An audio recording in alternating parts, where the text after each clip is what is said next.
주도문하겠습니다.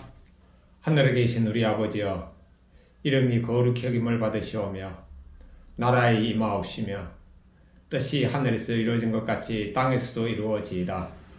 오늘날 우리에게 일용할 양식을 주옵시고 우리가 우리에게 죄 지은 자를 사하여 준 것 같이 우리의 죄를 사하여 주옵시고 우리를 시험에 들게 하지 마옵시며 다만 악에서 구하옵소서. 나라와 권세와 영광이 아버지께 영원히 쌓옵나이다. 아멘. 찬송가 330장 어두운 밤 시대리니 찬양드리겠습니다.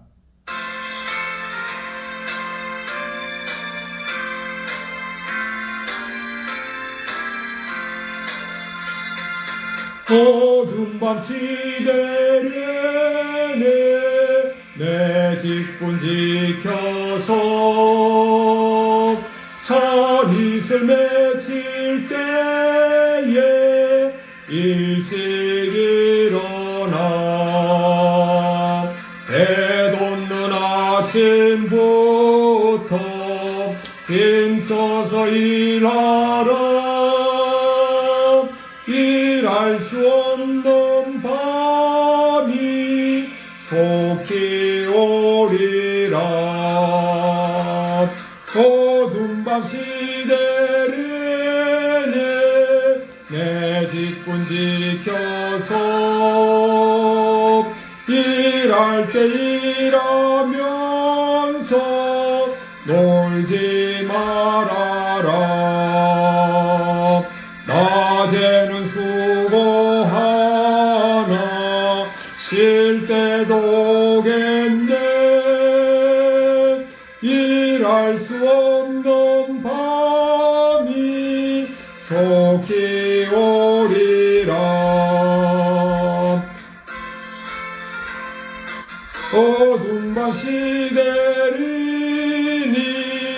내 직분 지켜서 진원에 빗긴 볕에 힘써 일하고 고빛이 다하여서 어둡게 되어도 할 수만 있는 대로 힘써 일하라. 아멘. 어두운 밤 시대리니 일할 수 없는 그 나이가 오죠. 또 그때 되면은 일하고 싶어도 못하니까 일할 수 있는 건강과 나이가 있을 때 열심히 일하라는 겁니다. 우리의 가장 큰 일은 무엇이죠? 바로 예수님의 말씀. 너희는 가서 모든 족속으로 제자를 삼아 아버지와 아들과 성령님의 이름으로 세례를 주고 내가 너희에게 분부한 모든 것을 가르쳐 지키게 하라. 볼지어다 세상 끝날까지 너희와 항상 함께 있으리라고 하신 모든 사람을 제자로 삼느니 전도하는 일이 우리에게 가장 중요한 일입니다.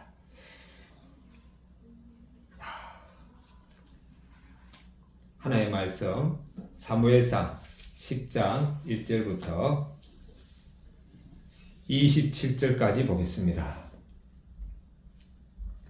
사무엘서 10장 1절부터 27절까지입니다. 같이 읽겠습니다.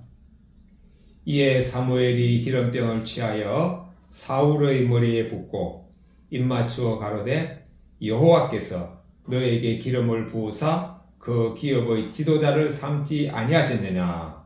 너가 오늘 나를 떠나가다가 베냐민 경계 셀사에 있는 라헬의 묘실 곁에서 두 사람을 만나리니 너에게 이르기를 너가 찾아갔던 암나기를 찾은지라.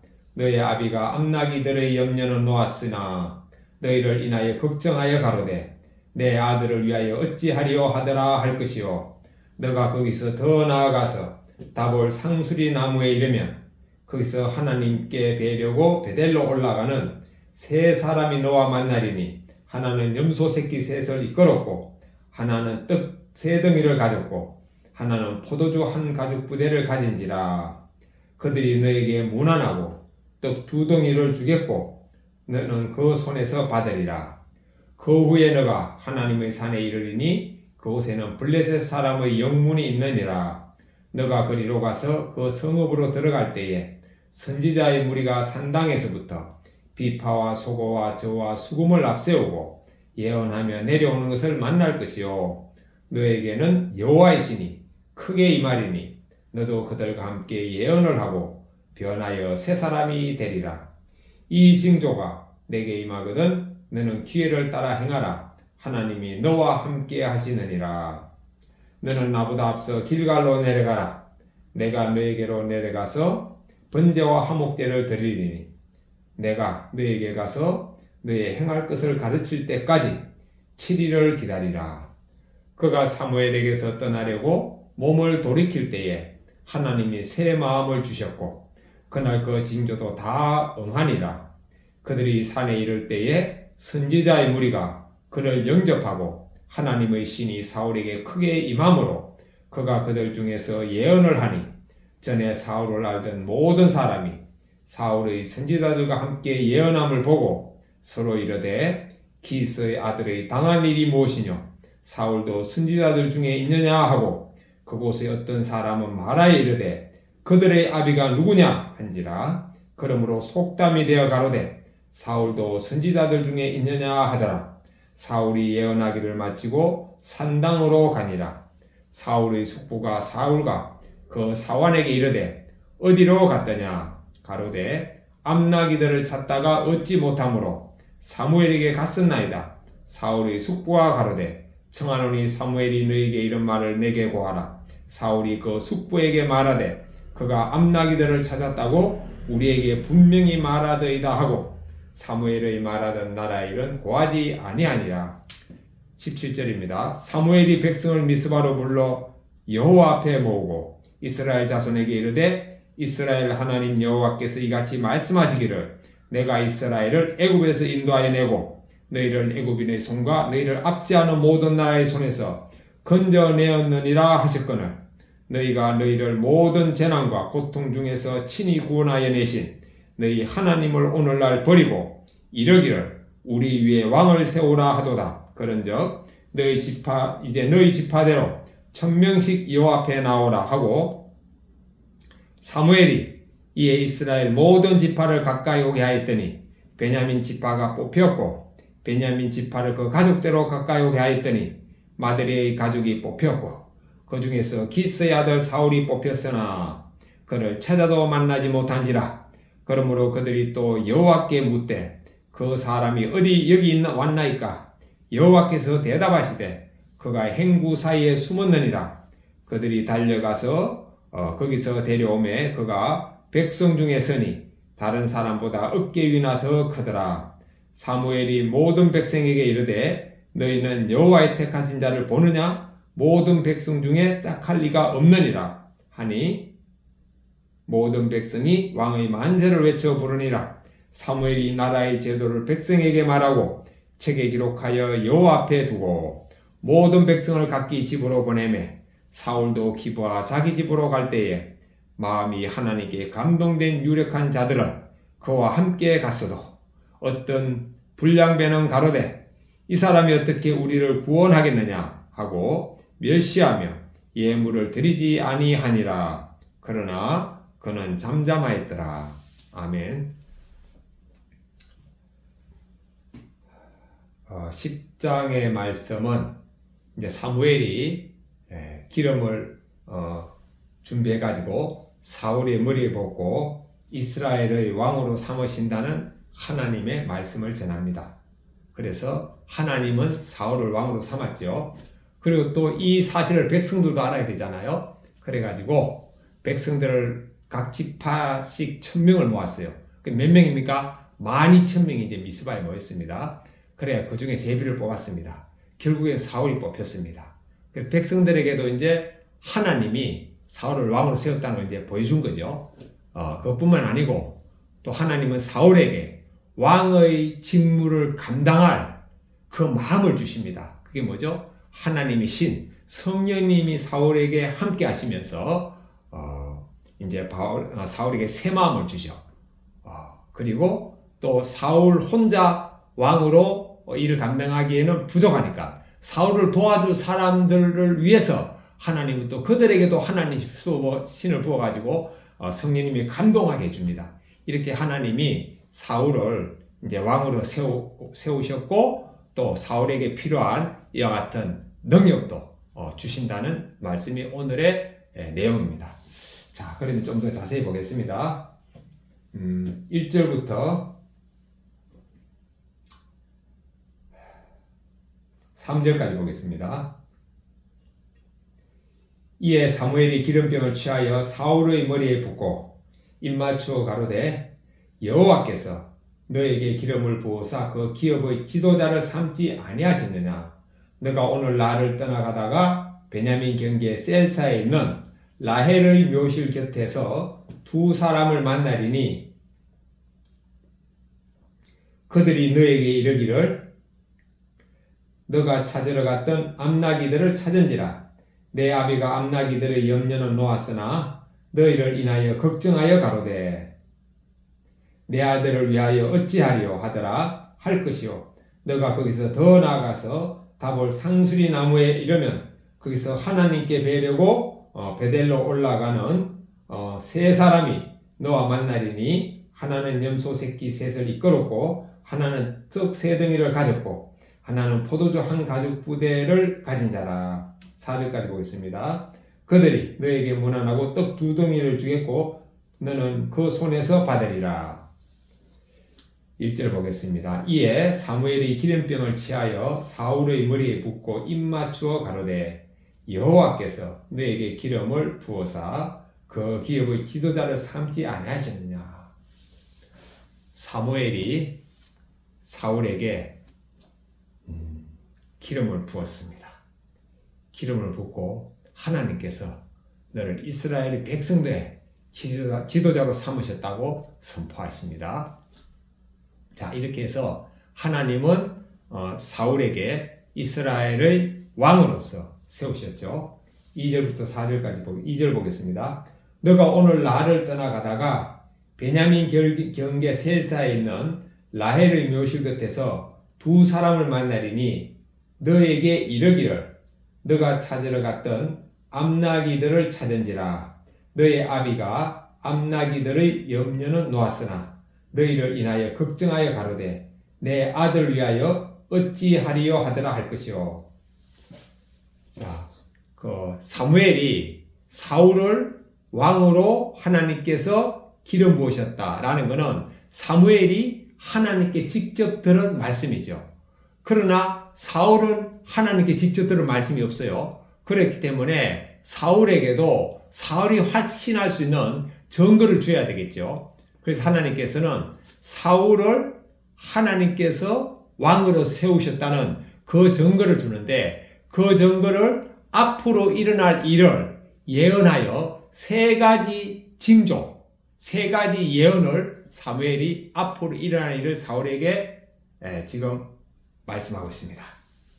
그 중에 하나가 뭐냐면은 여기 보면은 베냐민 경계 셀사에는 라헬의 묘실 곁을 가는데 라헬은 누굽니까? 레아와 라헬, 즉 이스라엘의 12지파의 아버지인 야곱의 두 번째 아내죠.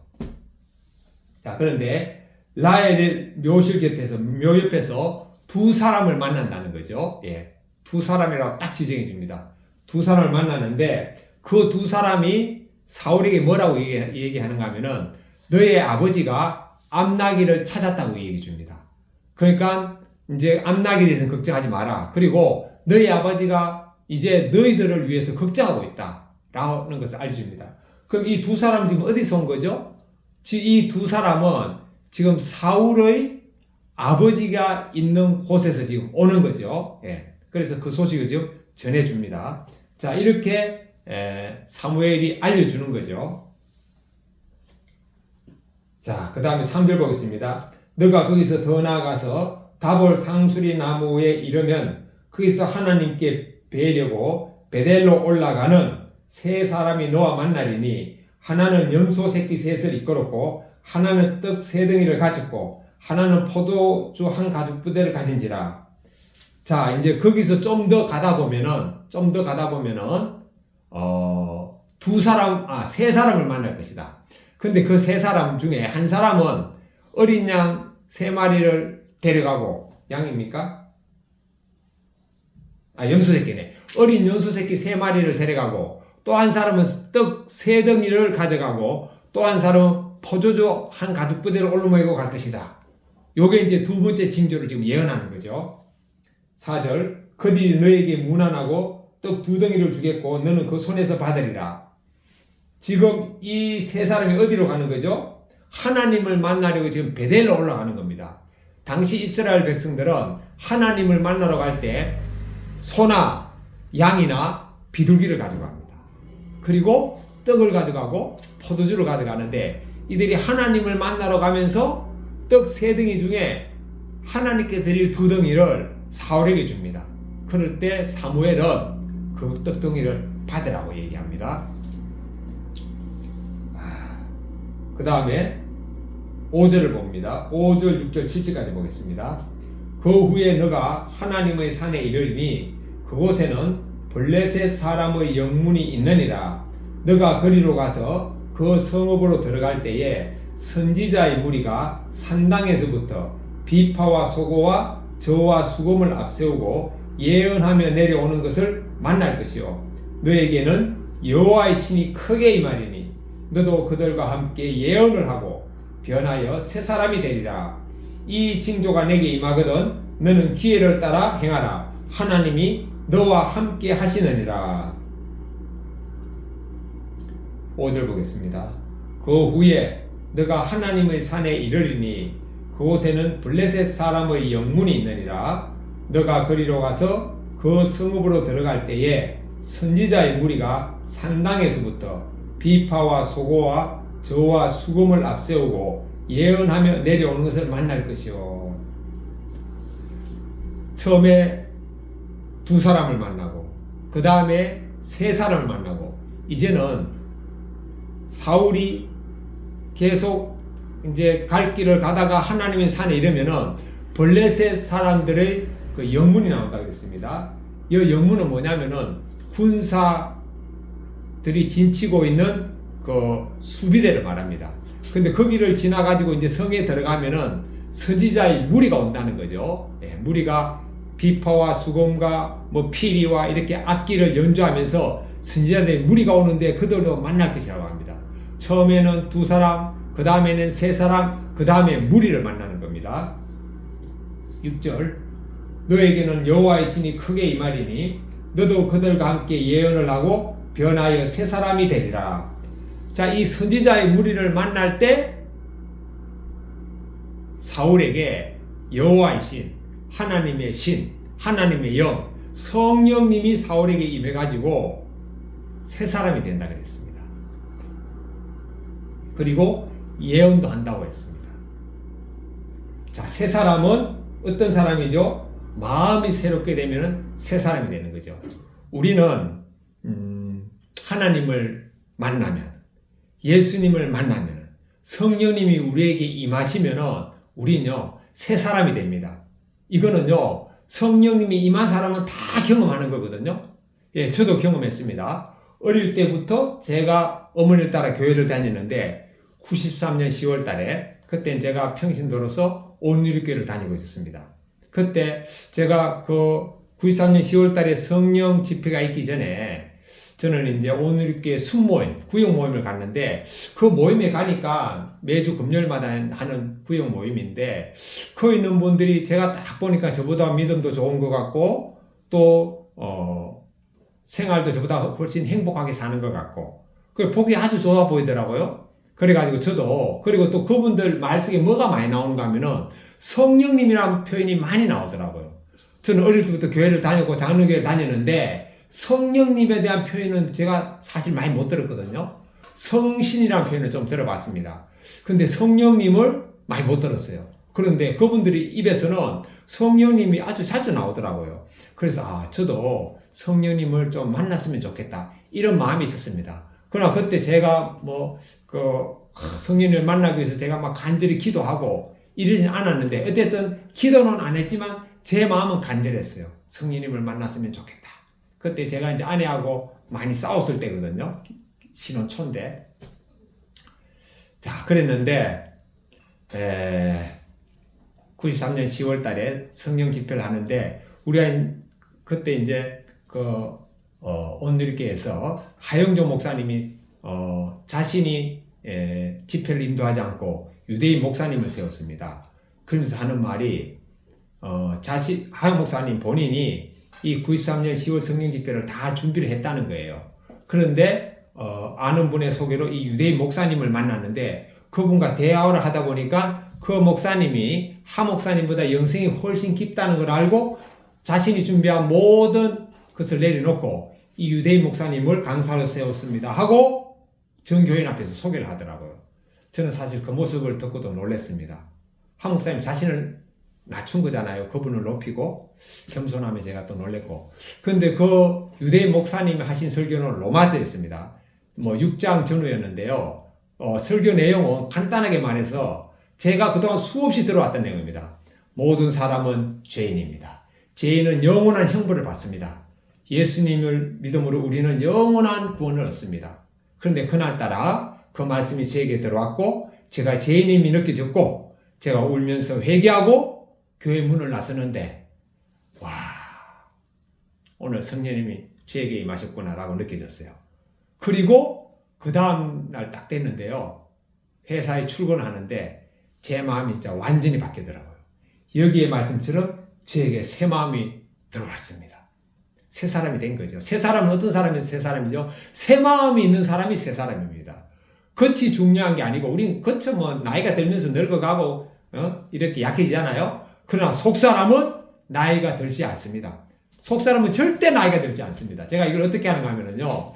저는 지금 65세입니다. 제가 60년생인데 제 마음은요. 중학교, 고등학교, 대학 다닐 때하고 저는 전혀 차이가 없다는 걸 느껴요. 제 마음과 제 영혼은. 제가 나름대로 좀 목표한 바가 있어가지고 제가 지난 11월 13일 날 제가 수능을 쳤습니다. 뭐 자세한 건 이야기할 수 없고 수능을 쳤는데 국어 70분, 국어 80분, 영어 100분, 수학 100분, 영어 70분. 예, 제가 완전히 그 시간을 몰입해서 문제를 풀었습니다. 물론 국어는 진짜 우리 때하고 틀리더라고요. 제가 78년도 고등학교를 졸업했는데 그때는 국어가 현대문 고문으로 딱 나눠졌거든요. 시사 문제가 전혀 안 나왔습니다. 그런데 이번에 문제를 딱 보니까요. 이거 신문 사설을 꼭 읽어야 되겠더라고요. 시사적인 게 나오고 또 영어는 수학은 제가 그때도 수학을 한 문제도 못 풀었습니다. 그런데 이번에도 문제는 한 문제도 못 풀었어요. 제가 뭐 수능을 본다고 해가지고 저도 또 할 일이 있다 보니까 뭐 공부할 시간이 없었죠. 그러나 이번에 차이점은 뭐냐면은 그 당시에는 수학을 한 문제도 못 풀어서 저는 그때는 사지선당입니다. 누가 그러더라고요. 가라, 나가라, 다 나가라, 가라, 나가라, 다 나가라 하면 확률상 좀 점수를 좀 점수가 좀 잘 나온다 그래가지고 저는 그 말 딱 믿고 뭐 어차피 모르는 거 아닙니까? 가라, 나가라, 다 나가라. 저는 10분 만에 다 딱 끝냈습니다. 그랬는데 이번에도 딱 보니까 문제를 모르겠더라고요. 당연히 모르죠. 수학 공부를 그때는 지금이나 안 했으니까. 그런데 그때는 10분 만에 다 찍고 난 다음에 제가 50분을 멍청하게 기다렸지만 이번에는 한 문제도 모르는데 제가요 100분을 집중해서 풀었습니다. 어떻게? 제가 수학을 어렵게 느낀 계기가 중학교 때 함수가 들어오면서 어렵게 느껴졌거든요. 그런데 원동년 박사님을 몇 개월 전에 만나면서 그분이 쓴 5차원 수학책을 보니까 이 함수가 어려운 게 아니더라고요. 물론 함수의 개념이라는 건 어려운 게 아니었어요. 그런데 그분의 책을 보기 전까지는 함수 개념 자체가 어려웠어요. 자, 그랬는데 그러다 보니까 함수는 이게 어려운 게 아니구나. 할만하구나, 쉽구나. 이렇게 딱 느껴지니까 이번 수능의 수학 문제를 푸는데 제가 수학 문제 속에 함수라는 말이 들어가는 어휘가 몇 개인지 몇 문제인가 봤거든요. 여러분, 30문제 중에요. 저는 이제 확률 통계를 선택했는데 확률 통계 선택한 사람은 30문제 중에 함수라는 글자가 들어간 문제가 13문제예요. 그리고 미분 적분을 선택한 사람들은 그 뒤에 미분 적분 문제가 또 나오더라고요. 미분 적분을 선택한 사람들은 30문제 중에 함수라는 단어가 들어간 문제가 14문제입니다. 즉 30문제 중에 13문제 내지 14문제가 함수와 관계되는 거예요. 그러니까 수학의 반이 함수라는 거죠. 그러니까 그 함수라는 말이 어렵다고 느껴지는 사람은요, 수학 점수가 잘 나올 수가 없죠. 그래서 함수 딱 보는 순간 포기하는 거죠. 그러나 저처럼 5차원 전면 수학이라는 수학책을 읽고 난 다음에 함수는 어렵지 않네? 함수는 쉽구나. 이렇게 생각하면은 설령 문제를 못 푼다 하더라도 제가 100분을 집중해서 문제를 풀었다 그러잖아요. 확실하게 아는 문제는 한 문제도 없었습니다. 그러나 어쨌든 제가 갖고 있는 수학 실력을 총동원해가지고 제가 100분을 집중해서 풀었어요. 영어는 보니까요, 와, 45문제인데 제가 읽으면서 그대로 막 해석했거든요. 해석했다고 제가 뭐 정확한 답을 적은 게 아니고 이제 요게 답이다 싶으면 제가 이제 찍어 나갔죠. 그런데 국어책 읽듯이 읽으면서 제가 풀었는데도 몇 문제 풀어냈냐? 45문제 중에 제가 40문제밖에 못 풀었습니다. 그러니까 요즘 학생들의 그 학력의 수준이 우리 때보다 훨씬 높다는 걸 제가 발견했습니다. 그래서 우리나라는 진짜 희망이 있구나. 왜냐? 우리 때보다 더 어려운 문제를 더 열심히 공부하는 우리의 후세들이 지금 이 나라의 일꾼이 되어가고 있지 않습니까? 그렇게 제가 좀 긍정적인 생각을 얻었고, 또 한 가지는 제가 문제를 푸는데 주위에 보니까 10명의 학생들이 앉아서 시험을 쳤는데, 20명 압하게 되는 학생들이 시험을 쳤는데, 제가 풀면서 느낌을 보니까 대부분이 수학 시간에 자더라고요. 너무나 마음이 아팠습니다. 그리고 제가 또 한 가지 시험 친 이유는 저는 수학을 초점해서 이제 시험을 응시했는데, 저는 내년도 칠 겁니다. 그 다음에도 칠 거예요. 이제 하루에 1시간이나 2시간은 이제 규칙적으로 수학 공부할 예정인데, 저같이 수학을 한 문제도 못 푸는 사람이 이제 수학 점수가 이렇게 등급이 팍팍팍팍 올라가면은 이제 이걸 가지고 수학을 힘들어하는 학생들을 도와줄 수 있겠다는 마음으로 제가 시작하는 건데, 제가 원동균 박사님 수학책을 보고 난 다음에, 자, 수학이 이렇게 쉽다. 너희들이 이걸 읽어보고 수학에 대해 좀 자신감을 가지고 하라고 말한다고 학생들이 그걸 듣겠어요? 전혀 듣지 않습니다. 그렇게 말하는 제가 먼저 저 자신을 그렇게 행하고 난 다음에 제 경험을 얘기해 줄 때 그게 영향력이 있는 거죠. 그래서 제가 하는 겁니다. 자, 그런데 오늘 보면은 6절에 너에게는 여호와 신이 크게 임하리니 너도 그들과 함께 예언을 하고 변하여 새 사람이 되리라. 그러니까 여호와의 신, 성령님이 우리에게 임하면은 우리는 새 마음이 우리 안에 들어옵니다. 왜? 성령님이 들어와 계시니까. 성령님 우리를 지배하니까 우리 새 마음이 되는 거죠. 새 마음이 되면은 제가 그 다음부터 어떻게 딱 변하는가 하면은요, 그전에는 잠 안 올 때 읽으면 잠이 오는 수면제 역할을 하던 성경이 막 읽고 싶어지더라고요. 근데 성경 읽는데요, 태초에 하나님이 천지를 창조하신 이게 다 믿어지는 거예요. 그래서 성경이 쫙 다 믿어지는 거죠. 두 번째, 아내와의 싸움이 끝났습니다. 아내가 어떤 말을 해도 그냥 사랑스러워지더라고요. 그러니까 예수님이 그랬죠. 원수를 사랑하라. 내가 살아있는 한 절대 원수 사랑하지 못합니다. 그러나 내 안에 성령님이 오시면은요, 원수 사랑합니다. 그건 내 힘이 아니고 내 안에 성령님의 능력으로 살아가는 거죠. 왜? 성령님은 예수님의 영이죠. 예수님이 자기를 십자가에 못 박는 사람들에게 하나님 아버지 저들의 죄를 용서해 달라고 그랬잖아요. 그리고 제가 어제 마태복음 21장부터 30장까지 마지막 장까지 28장까지를 제가 운전하면서 다 들었는데요, 거기에 이런 말씀이 나오더라고요. 예수님이 자기를 파는 가룟 유다에게 뭐라고 표현했는지 압니까? 친구여, 너의 할 일을 하라고 합니다. 와, 여러분 이거 놀랍지 않습니까? 예수님은요, 자신을 파는 가룟 유다조차도 끝까지 친구로 표현했습니다. 사람은요, 미운 사람에게 겉으로 친구여도 속으로 미워할 수 있잖아요. 그러나 예수님이 친구였다는 것은 예수님은 겉과 속이 똑같은 분이잖아요. 정말 가룟 유다를 끝까지 사랑하는 것을 우리가 알 수 있습니다. 제가 20장 1장부터 28장까지 읽으면서 딱 읽고 난 다음에 제가 딱 잠시 한번 묵상해 보니까 가장 크게 대머리에 남는 게 바로 예수님이 가룟 유다를 친구라고 표현한 겁니다. 그래서 안에 그냥 사랑스러워집니다. 그리고 저는 그때 보험회사 소장하고 있었기 때문에 사원들 한 20명 안팎이 되는데 그분들의 영업 실적에 따라서 제가 이제 모든 승진이나 뭐 이런 혜택을 받거든요. 월급쟁이니까 월급은 정해져 있었고 내근 직원이기 때문에 어쨌든 뭐 그 설계사들의 그런 이제 업적에 따라서 제 이제 승진 여부가 결정되니까 그분들이 업적을 잘하면 저도 이제 윗사람한테 칭찬받고 업적을 부진하면 제가 이제 대신 질책을 듣는 거죠. 그러다 보니까 업적이 잘하는 사람들한테는 그냥 사랑하는 마음이 가고 업적을 못하는 사람한테는 그렇지 않는 마음이 가잖아요. 그거 싹 없어졌습니다. 모든 사람이 다 사랑스러워지더라고요. 심지어는 제가 업적을 못할 때 저를 책망하던 국장님 조사도 제가 그 사랑하는 마음이 속으로 생기더라니까요. 마음이 바뀝니다. 그리고 전에는 엄난한 것들 보면은 막 즐기고 이랬는데 그게 막 더럽게 느껴졌습니다. 그게 완전히 마음이 바뀌는 거예요.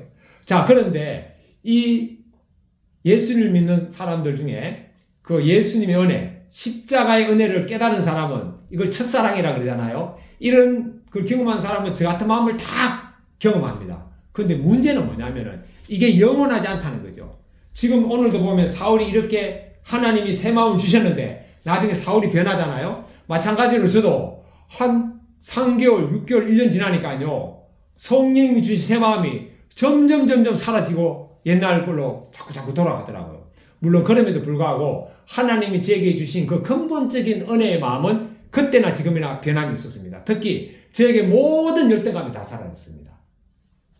저는 언제 열등감이 생기는가 하면요. 중학교 때는 전혀 열등감을 안 생겼어요. 중학교 때는 오히려 우월감이 생겼죠. 왜냐하면은 우리 시골에 있는 중학교에서 그때 6개 반이 있었는데 한 반에 60명씩인데 그때 이제 6개 반 중에 한 개 반을 딱 뽑아가지고 1등부터 60등까지는 딱 뽑아가지고 이제 우수반을 만들었어요.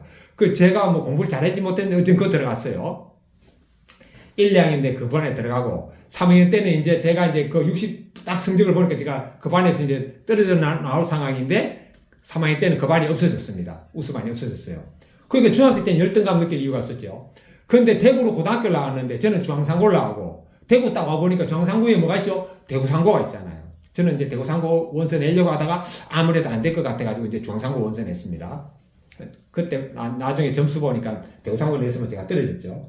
그런데 그때부터 열등감을 느끼기 시작했죠. 대학 가서도 열등감 느끼고 직장 가서도 열등감 느끼고 그랬는데 제가 이제 직장에 88년도 입사해가지고 93년도에 예수님을 만났기 때문에 5년째 예수님을 딱 만나고부터 그때부터 모든 열등감이 다 사라졌습니다.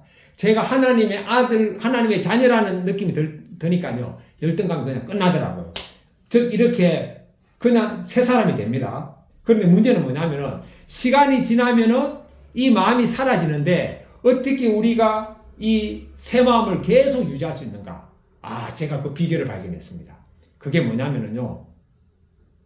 사도 바울의 그런 고백을 했잖아요. 나는 내가 그리스도와 함께 십자가에 못 박혀 하느니 그런즉 이제는 내가 사는 것이 아니라 오직 내 안에 그리스도 예수님께서 사시는 것이라. 이제 내가 육체 가운데 사는 것은 나를 사랑하사 나를 위하여 자기 몸을 버신 하나님의 아들을 믿는 믿음 안에서 사는 것이라. 예, 이것을 제가 아침마다 묵상합니다. 아침마다. 일하면 제일 먼저 이부터 딱 묵상합니다. 내가 그리스도와 함께 십자가에 못 박혔나니. 예. 그리고 바울은 그러니까 못 박혔다는 건 뭐예요? 이게 현재 완료 수동태거든요. 수동태입니다. 원어와 영어 성경에 보면은 이게 완료형으로 나옵니다. 완료형은 과거 어느 서지부터 지금까지 계시이죠. 그리고 우리가 십자가에 못 박힌 것은 예수님이 십자가에 못 박혔을 때 그때 바울 사도와 저는 이미 십자가에 못 박혔고 이 땅의 모든 사람이 그때 이미 십자가에 못 박혔어요. 지금 못 박히게 하여 주옵소서 이게 아닙니다. 아담이 선악과를 따먹으므로 앞으로 아담이 선악과를 따먹기 때문에 바울뿐만 아니고 저뿐만 아니고 앞으로 태어날 모든 세대는 이미 선악과를 따먹었습니다. 그게 원죄 아닙니까? 태어날 때부터 갖고 태어날 때. 또 예수님이 십자가에 못 박혔기 때문에 예수님뿐만 아니고 그 다음 예수님 십자가에 못 박혔을 때 예수님 믿지도 않은 사도 바울뿐만 아니고 저와 앞으로 태어날 모든 사람들도 그때 이미 십자가에 못 박혔어요. 문제는 우리가 이걸 의식하느냐 못하느냐 이 차이입니다. 자, 저한테 지금 지갑에 돈이 10만 원이 있습니다.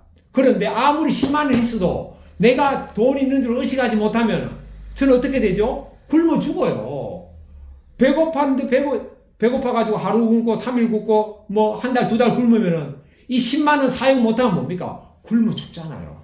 마찬가지로 우리가 이미 십자가에 못 박혔는데 이 진리를 우리가 사용하지 못하면은 영적으로 굶어 죽습니다. 그런데 이거를 날마다 사용하잖아요. 날마다 사용하면 우리는 날마다 새 마음이 들어옵니다. 제가 오늘 예배 드리는 주기도문 했죠.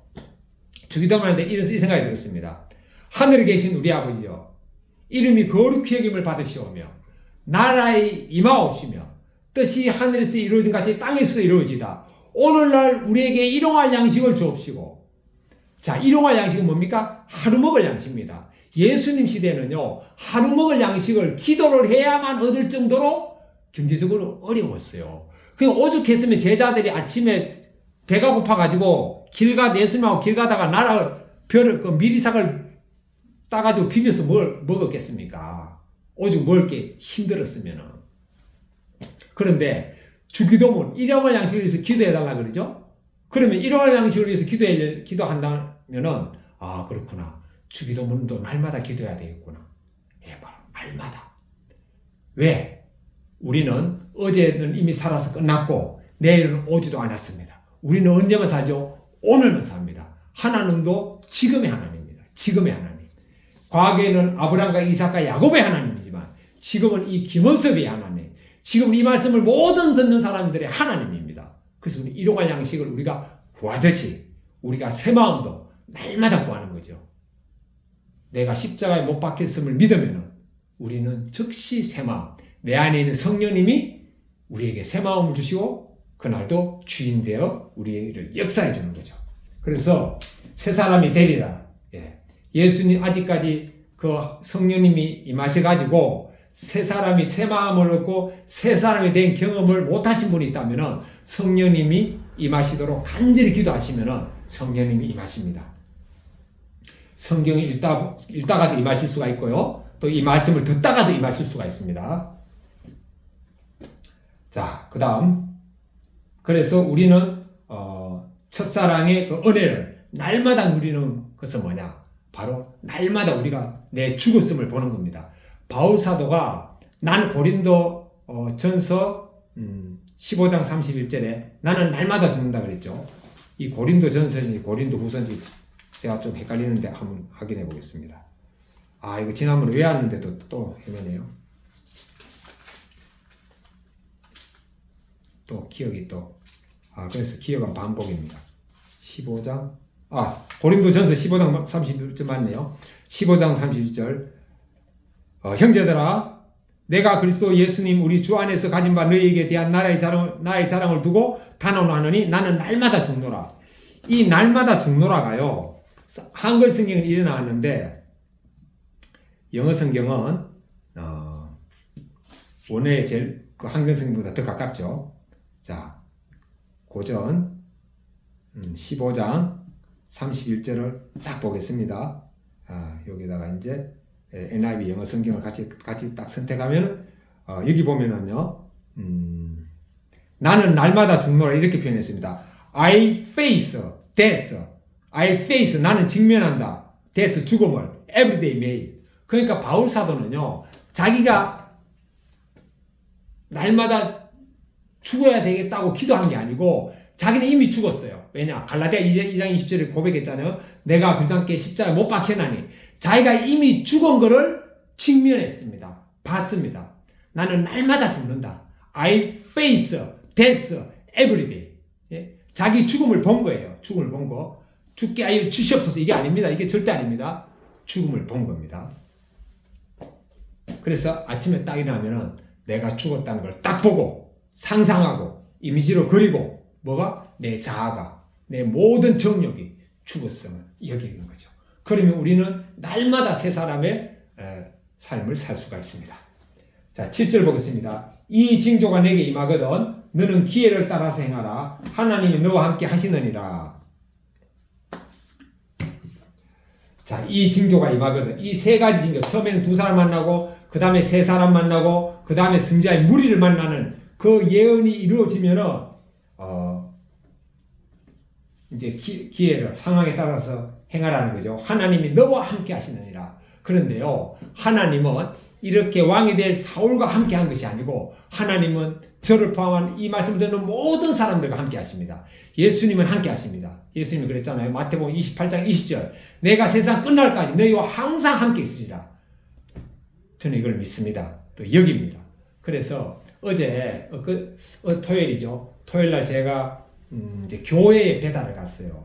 교회에 배달을 갔는데 가가지고 이제 제가 이제 물건을 내려주면서 거기 창립 50주년 뭐 이렇게 행사를 하더라고요. 그래서 오가는 대화 중에 제 안에 예수님이 계십니다 하니까 그분들이 아주 반가워했습니다. 자, 여러분, 제 안에 예수님이 계십니다. 이 말 함부로 못합니다. 제가 예수님이 계시는 걸 믿고 여기고 사니까 제 안에 예수님이 계신다가 딱 나오는 거죠. 우리 안에 예수님이 계십니다.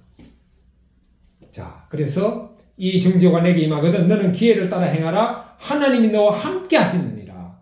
예, 사울에게도 하나님이 함께 하시고 우리에게도 하나님이 함께 하십니다.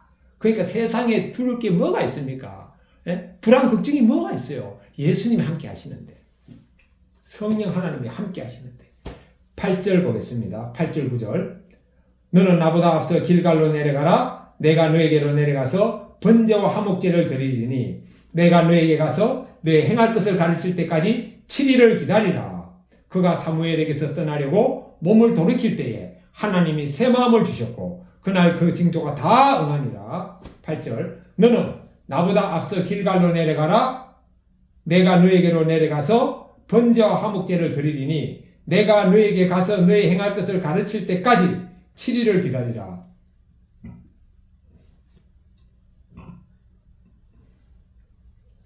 지금 사무엘이 사무엘에게 길갈로 내려가라 그럽니다. 그러면 곧 내가 내려갈 것이다. 그리고 거기에서 번제와 화목제를 드릴 것이다. 번제는 짐승을 불에 태워가지고 하는 게 제사드린 거고, 화목제도 마찬가지인데, 번제는 죄를 속하는 거고, 화목제는 화목하게 하는 거죠. 그러니까 이스라엘 백성들이 지금 왕을 달라는 것은 하나님을 버리는 거기 때문에 이스라엘과 하나님 사이를 갖다 좀 화목시켜야 되잖아요. 화목제를 먼저 드립니다. 그리고 7일을 기다리라고 합니다. 7일을 기다리라. 7일 동안 이제 하나님께서 사울에게 왕으로 기름 부으셨고 또 여러 가지 징조를 보여주고 이제 경험하게 할 테니까 그 7일 동안 이제 왕으로서 마음의 준비를 하라는 아마 그런 의미라고 주석에 나와 있습니다. 9절. 그가 사무엘에게서 떠나려고 몸을 돌이킬 때에 하나님이 새 마음을 주셨고 그날 그 징조가 다 응하니라.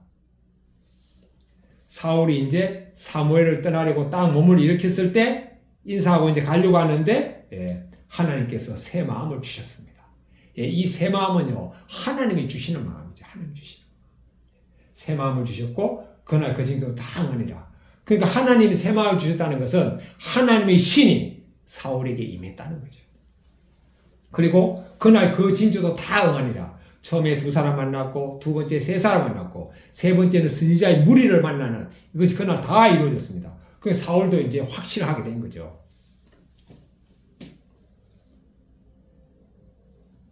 10절부터 12절 보겠습니다. 그들이 산에 이를 때에 선지자의 무리가 그를 영접하고 하나님의 신이 사울에게 크게 임함으로 그가 그들 중에서 예언을 하니 전에 사울을 알던 모든 사람이 사울의 선지자들과 함께 예언함을 보고 서로 이르되 기스의 아들의 당한 일이 무엇이뇨? 사울도 선지자들 중에 있느냐 하고 그곳의 어떤 사람은 말하여 이르되 그들의 아비가 누구냐 한지라. 그러므로 속담이 되어 가로되 사울도 선지자들 중에 있느냐 하더라. 10절.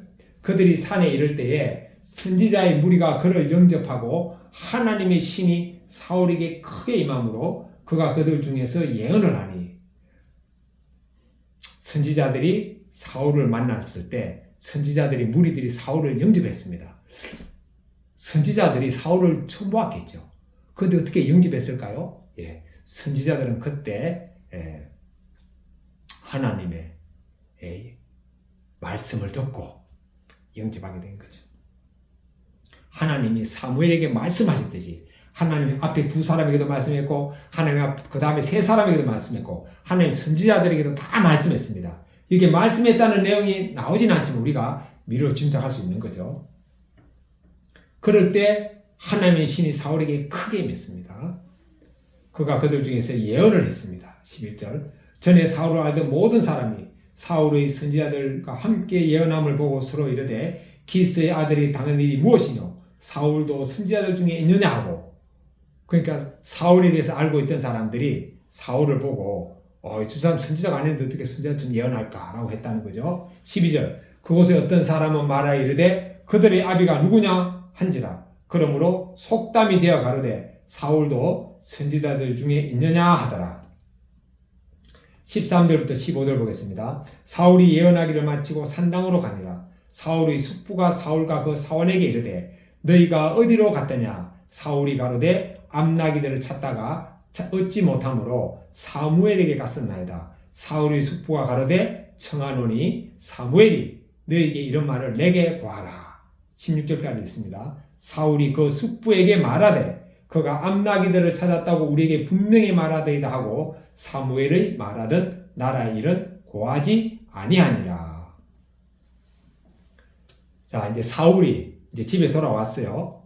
그리고 이제 사울의 숙부가 사울이 이제 예언한다는 말도 듣고 또 사무엘도 만났다 그러니까 사무엘이 만난 게 궁금할 거 아니에요. 왜냐 조카 사울이 예언할 사람이 아닌데 예언까지 하고 또 그 당시에 최고의 선지자인 사무엘까지 만났으니까 궁금하죠. 그래서 궁금해서 이제 물어본 거죠. 사무엘 선지자를 만났는데 무슨 말씀을 하시더냐 물어보니까 사울이 두 가지 중에 한 가지만 말하는 거죠. 아버지가 암나기를 찾았습니다. 라는 것을 저에게 말씀해 주셨습니다. 라는 것만 딱 말하고 자신을 왕으로 세웠다는 것은 말하지 않습니다. 이걸 보면은 사울이 상당히 입이 무거운 사람인 것을 알 수가 있습니다. 또 하나님의 신이 임했기 때문에 사울에게는 또 그와 같은 신중함이 일어나는 거죠. 그러니까 우리가 하나님부터 새 마음을 받으면은 우리 마음이 성령님께서 감동을 주셨기 때문에 이렇게 신중함이 그냥 나오는 겁니다. 17절 18절 보겠습니다. 사무엘이 백성을 미스바로 불러 여호와 앞에 모으고 이스라엘 자손에게 이르되 이스라엘 하나님 여호와께서 이같이 말씀하시기를 내가 이스라엘을 애굽에서 인도하여 내고 너희를 애굽인의 손과 너희를 압제하는 모든 나라의 손에서 건져내었느니라 하셨거늘. 19절까지 있습니다. 너희가 너희를 모든 재난과 고통 중에서 친히 구원하여 내신 너희 하나님을 오늘날 버리고 이르기를 우리 위에 왕을 세우라 하도다. 그런즉 17절 읽겠습니다. 사무엘이 백성을 미스바로 불러 여호와 앞에 모으고 사무엘이 백성들을 미스바에 불렀어요. 이 미스바는 중요한 장소죠. 미스바는 사무엘이 이스라엘 백성들 사무엘이 이제 제사장이 되고 난 다음에 이스라엘 백성을 미스바에 불러가지고 제일 먼저 한 게 뭡니까? 하나님한테 회개부터 했습니다. 회개하고 이제 하나님께 기도하는 도중에 블레셋이 쳐들어왔어요. 그래가지고 백성들이 사무엘에게 막 블레셋이 쳐들어왔다 하니까 사무엘이 하나님께 막 부르짖으며 기도했죠. 그래서 하나님 블레셋을 다 쳐버렸습니다. 그 뒤로 이제 지금까지 블레셋이 쳐들어오지 못하죠. 그런 미스바입니다. 자, 그 미스바로 또 사무엘이 이스라엘 백성들을 나오라고 하니까 백성들이 나오겠어요, 안 나오겠어요? 당연히 나오죠. 전에 미스바에 모여서 어떤 일이 있었는지 알기 때문에 이분들이 나올 수 있는 사람은 미스바에 다 나왔습니다.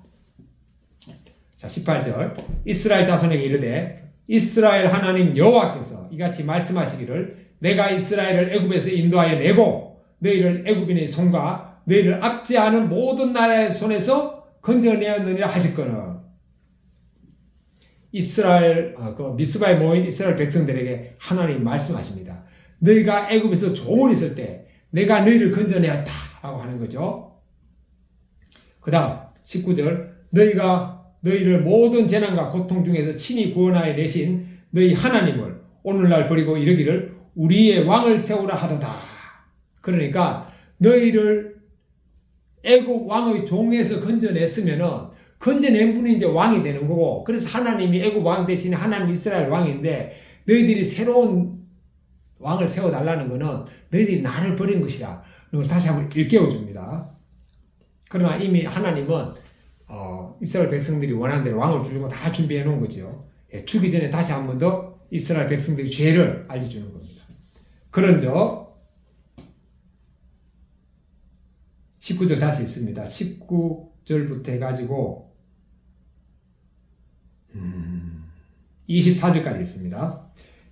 19절부터 너희가 너희를 모든 재난과 고통 중에서 친히 구원하여 내신 너희 하나님을 오늘날 버리고 이르기를 우리 위에 왕을 세우라 하도다. 그런즉 이제 너희 지파대로 1000명씩 여호와 앞에 나오라 하고 사무엘이 이에 이스라엘 모든 지파를 가까이 오게 하였더니 베냐민 지파가 뽑혔고 베냐민 지파를 그 가족대로 가까이 오게 하였더니 마드리의 가족이 뽑혔고 그 중에서 기스의 아들 사울이 뽑혔으니 그를 찾아도 만나지 못한지라. 그러므로 그들이 또 여호와께 묻되 그 사람이 여기 왔나이까? 여호와께서 대답하시되 그가 행구 사이에 숨었느니라. 그들이 달려가서 거기서 데려오매 그가 백성 중에서니 다른 사람보다 어깨 위나 더 크더라. 23절까지 읽었습니다. 자, 이렇게 이제 사무엘이 이스라엘 백성들을 불렀어요. 왜 불렀는가 하면은 하나님은 제일 먼저 사무엘에게 나타나가지고 사울을 왕으로 삼으라고 했습니다. 그러니까 사무엘은 하나님부터 직접 들었죠. 두 번째, 사울에게는 하나님께서 사무엘을 통해서 왕을 세웠다고 말씀을 하신 것이 아니라 세 가지 징조를 보여주면서 하나님께서 너를 왕으로 세웠다고 하니까 그 징조가 예언이 다 이루어지니까 이제 사울도 왕으로서 확신했죠. 근데 문제는 이제 백성들이죠. 백성들에게도 하나님이 사울을 왕으로 세웠다는 것을 보여주고 믿게 해야 되잖아요. 그래서 그걸 갖다 제비 뽑는 걸로 결정합니다. 제비 뽑는 걸로 보여줍니다. 그래서 그 미스바에 모인 이스라엘 백성들에게 사무엘이 각 지파 12지파에게 1000명씩 뽑으라고 합니다. 12지파에서 딱 1000명씩 뽑았어요. 뽑아가지고 제비를 딱 뽑았습니다. 그러니까 1000명씩 나오게 해가지고 제비를 뽑았는데 일단은 지파 중에 한 지파를 뽑아야 되죠. 12지파 중에 하나를 딱 뽑았는데 베냐민 지파가 딱 뽑혔어요. 그런데 베냐민 지파는 12지파 중에 가장 수요가 적은 지파죠. 자, 그 다음에 베냐민 지파에서 또 딱 뽑았는데 마드리 가족이 딱 뽑혔어요. 마드리 가족 중에 또 하나 딱 뽑았는데 사울이 딱 뽑혔습니다. 그런데 사울을 찾아보니까 사울이 안 보여요. 사울이 숨었습니다. 왜 숨었을까요? 그 사람들이 숨어있는 사울을 찾아왔어요. 자, 여기 행구 뒤에 숨었다 그랬는데, 자, 행구가 사무엘상 10장 22절. 저는 옛날 개혁 한글이기 때문에 개혁 개정에 보면은 진보다리예요, 진보다리. 아, 행자가 단일 행자네, 한문으로, 그죠? 도구. 어디에 길을 갈 때 짐을 챙겨 놓는 보따리가 행구라 그러네요. 그러니까 이제 그 수많은 이스라엘 백성들이 미스바에 오니까 먼 데서 온 사람도 있을 거 아니에요. 전부 다 각기 진보다리를 갖고 오겠죠. 그 진보다리 한 군데 쌓아놓고 이제 사람들이 모여 있는데 그 진보다리 속에 이제 숨으니까 못 찾는 거죠. 근데 찾았어요. 찾아가는데 그럼 왜 사울은 진보다리 뒤에 숨을까요? 하나님이 자기를 왕으로 세우심을 안 한데도 불구하고. 두 가지로 미루어 짐작할 수 있는데, 하나는 사울의 겸손함, 또 하나는 사울이 아무리 하나님이 자기를 왕으로 세웠다 그래도 사람이기 때문에 뭔가 왕에 대한 부담감이 있지 않겠습니까? 또 사울도 알죠. 자기 지파가 12지파 중에서 가장 숫자가 적은 미약한 지파라는 걸 알죠. 그러다 보니까 이제 여러 가지가 이제 복합적으로 해가지고 이제 숨었는데, 사람들이 딱 사울이 없을 때, 이때 참 사람들이 그 영성이 아주 깊은 걸 알 수 있어요. 막 찾는 게 아니고 인간적으로 찾는 게 아니고 하나님한테 딱 물어봤어요. 하나님, 사울이 어디 갔습니까? 여기 있습니까? 하나님한테 딱 물어보는 거죠. 하나님 여기 있다고 딱 합니다. 아니, 하나님이 행구 사이에 숨었다고 딱 알려줘요. 행구 사이에 숨었다. 그러니까 우리도 참, 저도 어떤 일을 하거나 문제가 생길 때 먼저 하나님께 묻는 게 아직 습관이 안 됐는데, 우리가 오늘 말씀을 보면서 이걸 또 생활 속에 적용해야 됩니다. 하나님, 이 문제 어떡하죠? 하나님 어디로 갈까요? 이렇게. 하나님, 이게 어떻게 해결되죠? 하나님 지혜를 알려주세요. 이렇게 하나님이 물을 때 하나님께서 우리가 말씀을 통해서, 마음을 통해서 알려주십니다. 그가 행구 사이에 숨었느니라. 그들이 달려가서 거기서 데려오매 그가 백성 중에서니 다른 사람보다 어깨 위가 더 크더라. 어깨 위는 어깨가 여기잖아요. 여기서 여기까지. 한 30cm 정도 더 크겠네요. 자, 그 다음 24절부터 24절 보겠습니다. 사무엘이 모든 백성에게 이르되 너희는 여호와의 택하신 자를 보느냐? 모든 백성 중에 짝할 리가 없느니라 하니 모든 백성이 왕의 만세를 외쳐 부르니라. 사무엘이 선포하는 거죠. 너희가 여호와 하나님 택하신 자를 보느냐라고 이제 선언합니다. 그러니까 모든 이스라엘 백성들이 거기서 봤잖아요. 눈으로 봤잖아요. 1000명씩 12지파를 따로 세우고 제비 뽑으니까 12지파 중에서 베냐민 지파가 뽑혔고 또 베냐민 지파에서 뽑으니까 또 마들이 가족이 뽑혔고 그 과정에 또 제비를 뽑았는데 사울이 걸렸어요. 제비는 뭡니까? 뽑는 거는 사람이 뽑지만 제비를 뽑도록 결정하는 분은 누굽니까? 하나님입니다. 그래서 이게요, 원어에는 뽑히다는 게 무슨 뜻인가 하면은 와일라케드, 영어로 번역하면 was taken, was 플러스 pp, 즉 수동태라는 거죠. 수동태, 과거 수동태. 그러니까 사람이 수동으로 뽑혀지는 거죠. 그럼 능동은 뭐죠? 하나님 뽑는 겁니다. 하나님이. 자, 이렇게 해서 이제 뽑혔습니다. 그러니까 이제 사울도 하나님이 정말 사울을 왕으로 세웠구나라고 이제 믿게 되죠. 그래서 왕이여 만세라고 이제 외칩니다. 25절부터 27절 보겠습니다. 사무엘이 나라의 제도를 백성에게 말하고 책에 기록하여 여호와 앞에 두고 모든 백성을 각기 집으로 보내매 사울도 기브와 자기 집으로 갈 때에 마음이 하나님께 감동된 유력한 자들은 그와 함께 갔어도 어떤 불량배는 가로되 이 사람이 어떻게 우리를 구원하겠느냐 하고 멸시하며 예물을 드리지 아니하니라. 그러나 그는 잠잠하였더라. 25절 사무엘이 나라의 제도를 백성에게 말하고 책에 기록하여 여호와 앞에 두고 모든 백성을 각기 집으로 보내매 사무엘이 사울을 왕으로 뽑았고 그 다음에 나라의 제도까지 백성들에게 말해줍니다. 사울이 어떻게 제도를 백성들에게 말했을까요? 이게 성경에 나오지 않지만 하나님이 사무엘에게 다 알려줬겠죠. 그래서 사울이 제도까지 다 알려주는 거죠. 그리고 책에 다 기록했습니다. 그렇게 나라를 세워서 통치하라고. 그래서 여호와 앞에 두고 성전에 넣었다는 걸 말하죠. 모든 백성을 각기 집으로 돌려보냈습니다. 26절 사울도 기브와 자기 집으로 갈 때에 마음이 하나님께 감동된 유력한 자들은 그와 함께 갔어도. 사울도 기브와의 자기 집으로 갔는데 그게 뭐하는가 하면은 마음이 하나님께 감동된 사람들이 같이 갔다고 했습니다.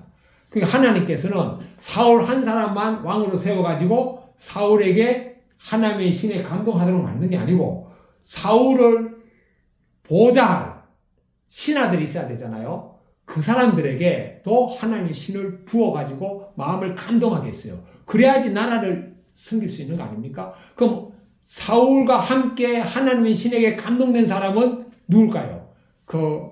각 지파 중에서도 하나님을 경건히 섬기는 사람들을 하나님께서 그들의 마음을 아시고 그들을 택해가지고 하나님의 신을 부어주셨습니다. 하나님께서 감동시켜 주셨어요.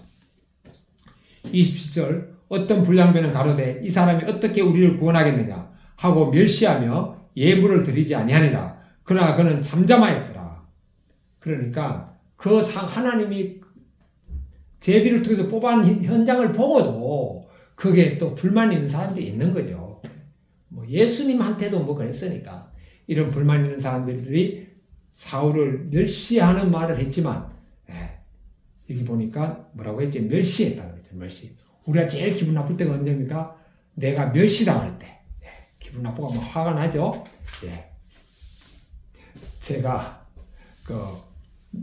금요일 날인가 그때 제가 이제 배달을 하는데 우리 보통 배달하면 이제 계산서를 딱 끊어주면 끝나는데 그 사람이 사업자 등록증도 내라 통장 사본도 보내라 제가 화를 벌컥 냈습니다. 그래가지고 제가 그 일을 딱 취소해버리고 왔어요. 그런데 제가 이제 돌아오면서 가만히 생각하니까 어쨌든 화낸 게 좀 미안하고 그래가지고 제가 전화해가지고 화낸 거 죄송하다고 제가 이제 전화했는데 사실 그때 제가 이제 예수님을 의식했으면 제가 화를 안 내겠죠. 그러니까 그 순간에 제가 예수님을 의식하지 못한 거죠. 그냥 화를 낸 거죠. 그렇듯이 그런데 지금 사울은 잠잠했습니다. 잠잠. 하나님 영이 함께 하니까 잠잠한 거죠. 우리가 진짜 나보다 높은 분이 나와 함께 가면 내가 화날 일이 있어도 화를 냅니까? 아니죠. 나보다 위에 있는 분이 함께 하는데 내가 화낸다. 그건 제가 그분을 무시하는 게 되는 거거든요. 화를 내도 그분이 내는 거죠. 그래가지고 제가 제 안에 성령님이 계신데도 불구하고 제가 화를 냈습니다. 예, 어쨌든 그런데 여기서 사울은 잠잠했습니다. 왜? 하나님의 신이 충만했기 때문에 잠잠한 거죠. 자, 이렇게 오늘 말씀을 보면서 하나님께서는 사울에게 왕이 될 수 있는 마음을 주셨습니다. 왕이 될 수 있는 마음을 주셨어요. 그래서 새 사람이 되었습니다. 하나님은 사울만 준 게 아니죠. 하나님 우리에게도 다 마음을 주셨잖아요. 우리는 더 강력한 성령님을 주셨잖아요. 예. 그래서 날마다 내가 십자가에 못 박혔음을 여기고 우리가 내 안에 있는 성령님을 의식하고 살면은 우리 날마다 새 마음을 가지면서 살 수가 있습니다.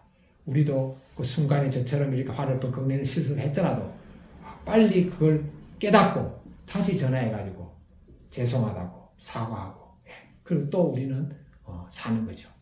그리고 저는 참 요즘 2달 전에 깨달은 건데 이제 저에게 죄된 마음이나 시간을 낭비하는 거. 그러니까 제가 시간을 낭비하는 것 자체도요. 이거 진짜 죄더라고요.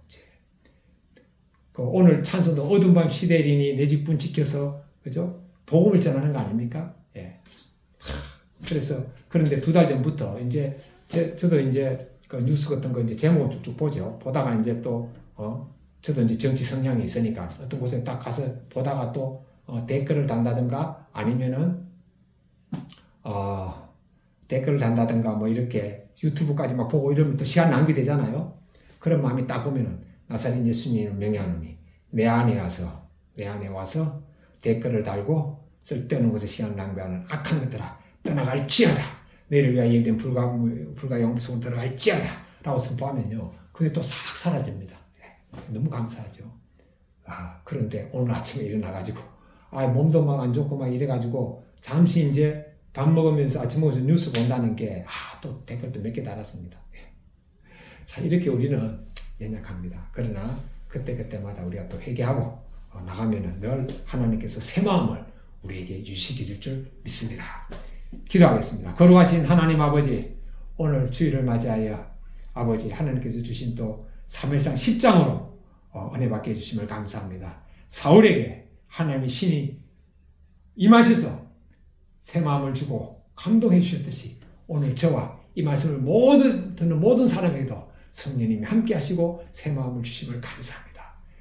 중간중간 우리의 삶 속에서 사탄이 우리의 마음을 지배하면서 우리를 쓸데없이 화나게 하고 또 쓸데없이 시간 낭비하고 유튜브 보고 TV 보고 뉴스 보고 하는 그런 낭비적으로 사용될 때 나사렛 예수님의 이름으로 명령하노니 내 안에 들어와서 나를 헛된 데 시간을 낭비하고 또 쓸데없는 곳에 화를 내게 하는 악한 것들아 떠나갈지어다. 너를 위하여 예비된 불못과 영업 속으로 들어갈지어다 라고 선포하고 또 하나님 주신 사명을 어두운 밤 시대리니 우리의 직분을 지켜서 잘 감당할 수 있도록 도와주옵소서. 예수님의 이름으로 기도드립니다. 아멘. 이제는 우리 주 예수님 그리스도의 은혜와 하나님 아버지의 크신 사랑하심과 성령님의 교통하심이 오늘 이 말씀을 듣는 모든 사람들 위해 함께 있을지어다. 아멘. 감사합니다. 아버지.